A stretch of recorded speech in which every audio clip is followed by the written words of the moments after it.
যদি কোটা আন্দোলন না হতো 24শে অভ্যুত্থান হতো না। এটা কি আপনারা বিশ্বাস করেন? আপনারা বুকে হাত দিয়ে বলেন এটা সত্য না মিথ্যা? 18-র দেশনায়ককে 24-এর দেশনায়ককে সেটা আমরা বলবো না, জাতি বলবে।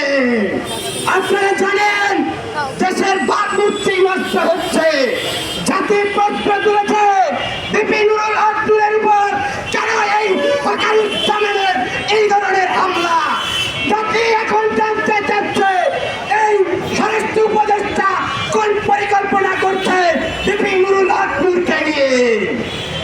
এই প্রধান উপদেষ্টার দৃষ্টি আকর্ষণ করছি, এই স্বরাষ্ট্র উপদেষ্টাকে এবং ওয়াকারুজ্জামানকে চাকরিচ্যুত করলেই হবে না, তাদেরকে রিমান্ডে নিয়ে কোন এজেন্সি দ্বারা এই সমস্ত কার্যক্রম চালিয়ে গেছে সমস্ত তথ্য বের করে আনতে হবে।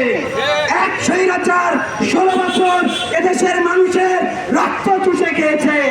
আজকে বিপিনুরুল হক নূরের উপর যারা হামলা করেছে তারা হয়তো জানে না এই 24-এর অভ্যুত্থানের মাস্টার মাইন্ড আগামী দেশনায়ক জনাব নুরুল হক নূর। এখনো দেশের মানুষ নীরবতা পালন করছে, সারা দেশে বিপিনুরের গণজাগরণ উঠেছে।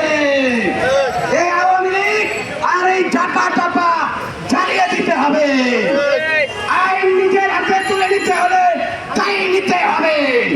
আমার ভাইয়ের উপর যারা লাঠি চার্জ করেছে তাদের হাতে আগুন জ্বালিয়ে দিতে হবে, ওই হাত কেটে রেখে দিতে হবে।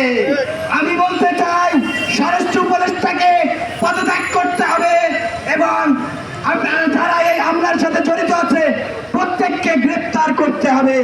ধন্যবাদ সবাইকে, সুস্থ থাকবেন, ভালো থাকবেন।